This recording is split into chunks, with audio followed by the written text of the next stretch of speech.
थेट मुलाखतीला सुरुवात करत असताना पहिला प्रश्न मनात येतो तो म्हणजे आज जरी आपण तानाजी सावंत आरोग्यमंत्री अशी ती पदवी त्यांच्या बाजूला असली तरी तानाजी सावंत साहेब पहिल्यांदा तुमच्या मनात ते नव्हतं, पण तरी सुद्धा मुख्यमंत्री एकनाथ शिंदे, उपमुख्यमंत्री देवेंद्र फडणवीस यांच्या आग्रहानंतर आणि त्या खात्याचं महत्त्व लक्षात आल्यानंतर तुम्ही ते पद स्वीकारलं.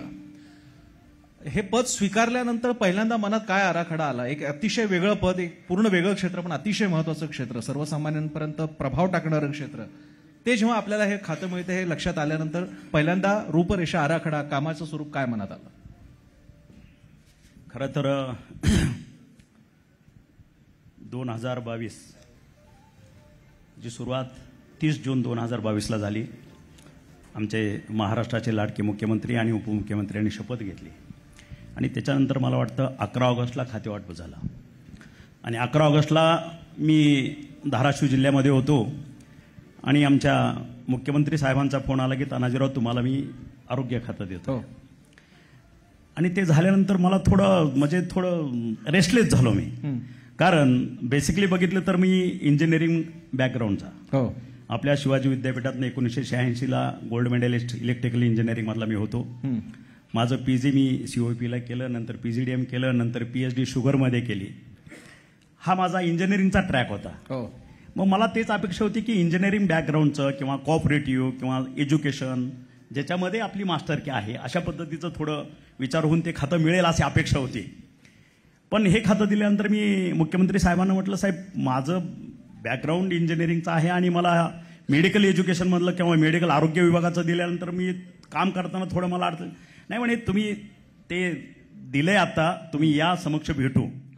आणि मग मी साहेबांना भेटायला गेलो आणि साहेबांनी, मुख्यमंत्री आणि उपमुख्यमंत्र्यांनी सांगितलं की तानाजीराव तुमचं ट्रॅक रेकॉर्ड बघता, तुमचं सामाजिक काम बघता 2000 पासूनचं आतापर्यंत, मग सामुदायिक विवाह सोहळे असतील, दुष्काळाला मदत असेल, शिवजल क्रांती असेल, गोरगरिबांना सहकार्य करण्याची पद्धत आहे, त्याच्यामुळं हे आरोग्य खातं चांगल्या पद्धतीनं आणि समाजसेवेचं काम आहे, हे तुम्ही चांगल्या पद्धतीनं करू शकता, हे ठरवून आम्ही तुम्हाला दिले.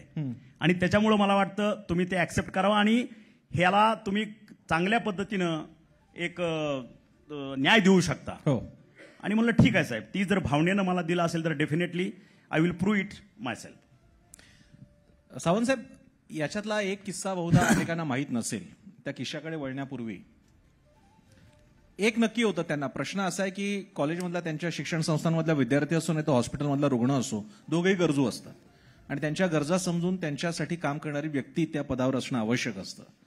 आणि जेव्हा आरोग्यासारखं खातं आलं त्यावेळी तानाजी सावंतांनी रुग्णांसाठी काम सुरू केलंच, पण त्याच्यासाठीची जी पोटतिडीक नावाचा आपला शब्द आहे ती येण्यासाठी मात्र घरातला एक प्रसंग कारणीभूत ठरला, आईबद्दलचा. मला माहिती आहे मी अगदी खाजगी विषय कदाचित मांडत असेल, पण त्याबद्दल तुम्ही बोलावं अशी मी तुम्हाला रिक्वेस्ट करेन, कदाचित खाजगी असलं तरी. आणि मग त्यातून माता सेवा, मातृसेवा योजना आणि त्याच्या बाबतीतल्या उपक्रम कसे सुरू झाले तुमच्याच तोंडून? मी, माझं मूळ गाव वाकाव, तालुका माढा, जिल्हा सोलापूर. आणि गाव अतिशय छोटं गाव आहे, कुठलीही रस्त्याची सोय नाही, कुठलं दवाखाना नाही, काही नाही. आणि ही घटना आहे 1972-73ची. दुष्काळ होता आमच्या भागामध्ये.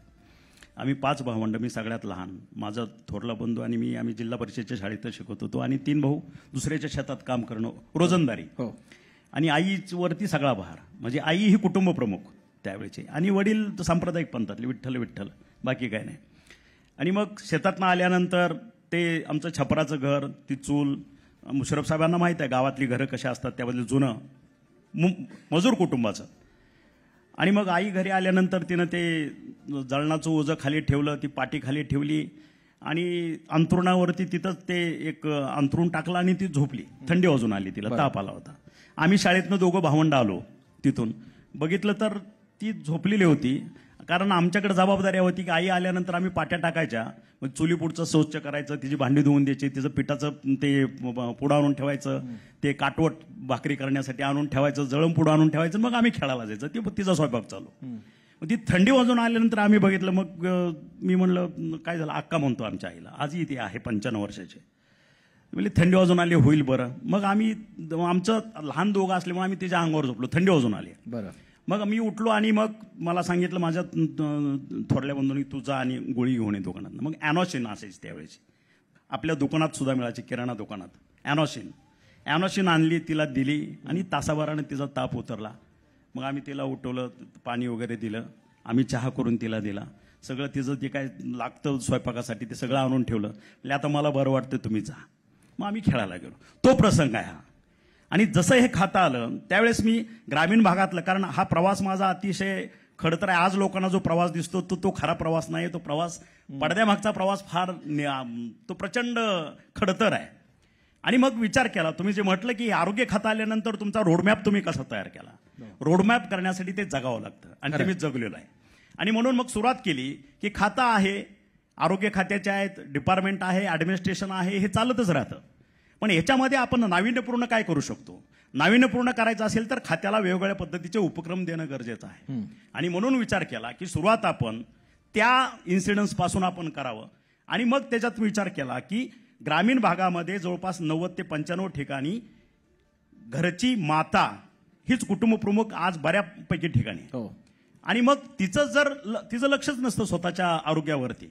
कारण नवऱ्याचं बघणं, मुलांचं बघणं, नंतर सुनाचं बघणं, नंतर नातवांचं बघणं, घराचा प्रपंच ओढणं, सगळा पूर्ण ओझं जे आहे त्या मातेच्या खांद्यावरती येतं.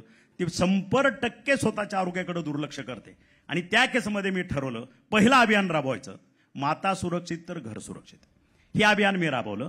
त्यावेळेस मला वाटतं राष्ट्रवादी आमच्याबरोबर नव्हती 2022च्या दरम्यान. आणि राबवल्यानंतर ते लक्षात आलं की आपण कशा पद्धतीनं जायचं, हे राबवायचं म्हणजे नेमकं काय करायचं. आणि मग आमच्या आशाताईंना आम्ही त्याच्यामध्ये सामावून घेतलं.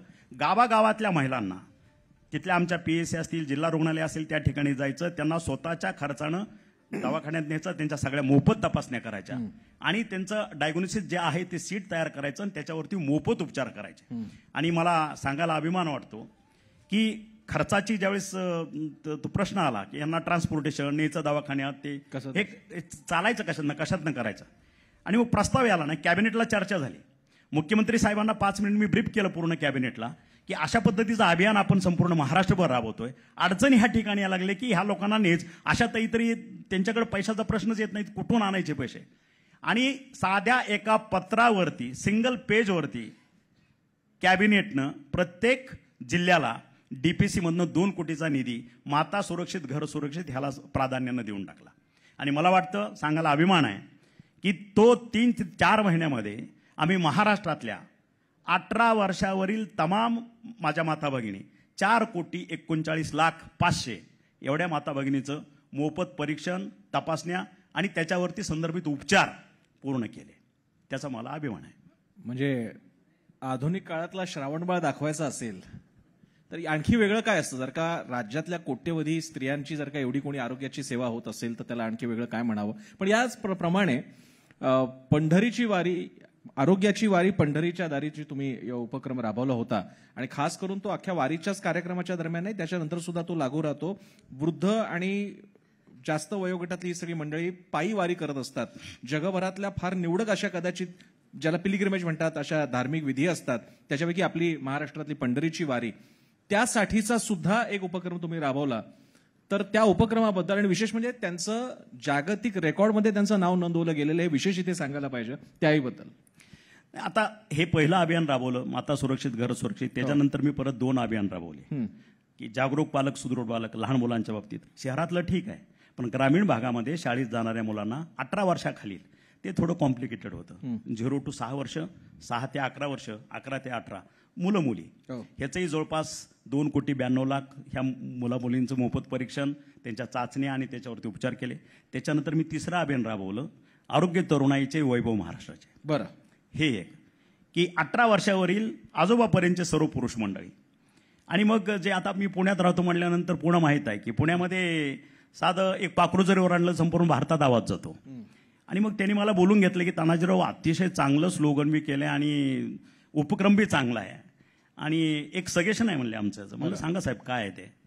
सगळे आमच्या संघाची संघप्रेमी मंडळी आणि हे जे आहे याचा फ्लेक्स करा पुण्यामध्ये किंवा ज्या ज्या ठिकाणी मेट्रो सिटी, मेगा सिटी ज्या आहेत, डिस्ट्रिक्ट हेडक्वार्टर्स आणि ज्या ज्या ठिकाणी परमिट रूम बिहार बार आहेत, त्याच्यासमोर असा 15x15चा फ्लेक्स लागला पाहिजे आणि हे मोठ्या अक्षरात पाहिजे आरोग्य तरुणाईचे वैभव महाराष्ट्राचे. क्या बात आहे. म्हणजे आज जाताना ते लक्षात येणार नाही त्या मुलाला, पण बाहेर येताना त्याला दिसेल की आला हे आपल्यावरती महाराष्ट्राची जबाबदारी आहे, आपल्यावरती देशाची जबाबदारी आहे, थोडं रिस्पॉन्सिबिलिटीनं वागलं पाहिजे, एवढे करा म्हणले. त्यांचं एक सूचना होती ती. बरं. त्याच्यातनं मला वाटतं याच्यात एक मुद्दा जरी सोडला तरी हा अतिशय सेन्सिबल विषय आहे. कारण 18 वर्षावरील साधारणतः 35 पर्यंतचा जो तरुण भरकटतो हो. त्याच्यासाठी अतिशय उपयोगाचं होतं. जवळपास 3 कोटी ह्या मुलांचंही परीक्षण केलं. लहान मुलांचं 2,92,00,000 आणि ह्याचं 3 कोटी, म्हणजे जवळपास 11.5 कोटी महाराष्ट्रातल्या जनतेचं परीक्षण, तपासणी आणि त्याच्यावरती संदर्भित उपचार महाराष्ट्र सरकारतर्फे आपण मोफत केले.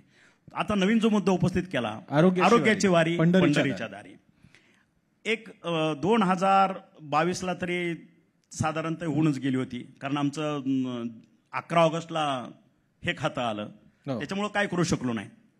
त्याच्यानंतर मग ज्यावेळेस 2023ची वारी सुरू झाली त्यावेळेस आमचे बंधू, माझ्या घरातच जवळजवळ 100 वर्ष झालं माझ्या घरात वारी आहे. म्हणजे माझे वडील पायी जायचे पंढरपूरला, आळंदीला यायचे, आळंदीपासून पायी तुकोबा आणि ज्ञानोबाच्या वारीत ते दिंडीत असायचे. आणि त्याच्यामुळं त्या वारीशी पूर्वीपासून निगडीत आमचं घराणं आहे, कुटुंब आहे. आणि मग ठरलं की बाबा वारीला ज्ञानोबा तुकोबराय किंवा महाराष्ट्रामध्ये सांप्रदायिक पंथाचं महत्त्व फार मोठं आहे. 400 वर्षापासूनची वारी महाराष्ट्रात, नुसतं महाराष्ट्रात नाही तर संपूर्ण आसपासच्या 3-4 राज्यातनं त्या ठिकाणी पताका घेऊन, दिंड्या घेऊन लोक येतात. बरं. पांडुरंगाला समर्पित करतात आणि दर्शन घेऊन चंद्रभागेचं स्नान करून जातात. ह्या ठिकाणी ह्या आरोग्याचा आपण काय व्यवस्था करतो. मग पहिलं रेकॉर्ड काढलं ह्या खात्याचं. ही लोक पूर्वी काय करत होती तर आतापर्यंत बघितलं की जवळपास 25,000, 30,000, 40,000 त्यांच्या सोयीप्रमाणे त्यांच्या PAC मध्ये वारकरी स्वतः जाऊन उपचार घेऊन पुढे गेलेले, अशा पद्धतीचं होतं. आणि मग 15 दिवसावर वारी आली होती आणि ठरलं की आपण ह्या पद्धतीनं करू की आरोग्याची वारी पंढरीच्या दारी. मग खात्याला ऑनलाईनच सूचना दिल्या की ज्या ज्या ठिकाणी पालखी आपलं प्रस्थान ठेवते, मग आपल्या देहूवरनं असेल, आळंदीवरनं असेल, गजानन महाराजांच्या असेल, संपूर्ण महाराष्ट्रातनं जेवढ्या पालख्या निघतात त्या ठिकाणी वॉर फुटिंगवरती त्यांना तुम्ही अटॅच व्हा. मध्यावर कुठं गेला असेल वगैरे आपले फिरते दवाखाने ठेवा आणि ज्या ठिकाणी पालख्यांचा मुक्काम असतो त्या ठिकाणी जाऊन ते सॅनिटाईज करणं, त्या ठिकाणी स्वच्छता करणं, एक तंबूतला दवाखाना करणं, तिथं 4 बेडचं हॉस्पिटल करणं आणि आमची सगळी यंत्रणा, ॲम्ब्युलन्सेस, डॉक्टर्स, त्याला सपोर्टिंग स्टाफ, ही व्यवस्था केली. आणि हे चालू ठेवलं. आणि त्याच्या आसपासचे सगळे पाण्याचे सोर्स, टँकर हे चेक करणं, त्याचं शुद्धीकरण करणं, हे आम्ही थ्रूआउट दिंडीचं प्रस्थान ठेवल्यापासून पंढरपूरपर्यंत केलं. आणि मीन व्हाईल पंढरपूरला आम्ही ठरवलं की आपण सध्या 3 ठिकाणी, म्हणजे गोपाळपूरला तिथून दर्शनाची रांग चालू होते, वाखरीला पालख्याचं मुक्काम आदल्या दिवशी तिथं असतो दशमी दिवशी, आणि तिसरं 3 रस्त्याला. मग ह्या ठिकाणी शासकीय बजेट काहीच नव्हतं. आणि मग शासकीय बजेट नव्हतं तर या ठिकाणी महाआरोग्य शिबिर कशा पद्धतीने जायचं.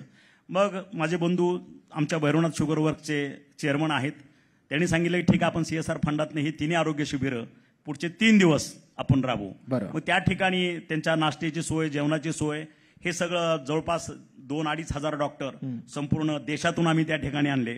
आणि आमचे आरोग्याचे कर्मचारी, नर्सेस वगैरे स्टाफ, सगळा सपोर्टिंग स्टाफ त्या ठिकाणी बोलवला गेला. त्यांची राहण्याची सोय, त्यांच्या जेवणाची सोय, त्यांचं ट्रान्सपोर्ट, सगळं काही भैरवनाथ शुगर वर्कच्या माध्यमातून केलं. आणि 3 ठिकाणी आम्ही ती सेवा उपलब्ध करून दिली. आणि मला सांगायला आनंद वाटतो की 2023ला पहिल्यांदा जवळपास 11.5 लाख वारकऱ्यांच्या मोफत तपासण्या, उपचार आणि संदर्भित सेवा त्यांच्यावरती केली गेली. आम्ही त्याच्यात यशस्वी झालो. जवळपास 5 लाख चष्मे लोकांचे, आमच्या वारकऱ्यांचे डोळे तपासणी करून मोफत वाटले गेले. आणि तो पहिला बहुमान आम्हाला मिळाला गिनीज बुक ऑफ वर्ल्ड रेकॉर्डमध्ये, तिची नोंद घेतली गेली. हा पहिला भाग. आणि मग आता ही कालची 2024ची वारी, त्याच्यामध्ये प्री प्लॅन्ड होतं सगळं. अतिशय चांगल्या पद्धतीनं आम्ही योजना राबवली, खात्याने त्या ठिकाणी मदत केली. आणि ह्या वेळेस 4 ठिकाणी आम्ही ती आरोग्य शिबिरं केली. जवळपास 15.5 लाख वारकऱ्यांचे मोफत उपचार, तपासण्या, सगळं काही. आणि त्याच्यामध्ये फक्त त्या ठिकाणी तपासण्या करून आम्ही थांबत नाही. खात्याला आदेश आहेत की एक साध्या चिठ्ठीवरती लिहून दिलेलं डॉक्टरचं प्रिस्क्रिप्शन कार्ड आहे, तो वारकरी आपल्या गावी, आपल्या जिल्ह्यात, आपल्या गावी आल्यानंतर त्या ठिकाणी तिथल्या आमच्या शासकीय दवाखान्यात गेला. मग त्याच्या डोळ्याचे आजार असतील, कुठल्या पायाचा असेल किंवा जे काय असेल ते, एव्हरीथिंग विल बी फ्री, त्याच्यावरती मोफत उपचार झाले पाहिजे. आणि अशा पद्धतीचं दुसऱ्यांदा परत एकदा गिनीज बुक ऑफ वर्ल्ड रेकॉर्डमध्ये परत एकदा महाराष्ट्र शासनाचं नाव नोंदलं गेलं. आणि विशेष म्हणजे या उपक्रमानंतर आता एवढ्या सगळ्या रुग्णांचा डेटाबेस शासनाकडे तयार झाला आहे, त्यामुळे त्याचा फॉलोअप सुद्धा ठेवला जाणार आणि त्यांना निरंतर अशी सुविधा दिली जाणार आहे, हे विशेष.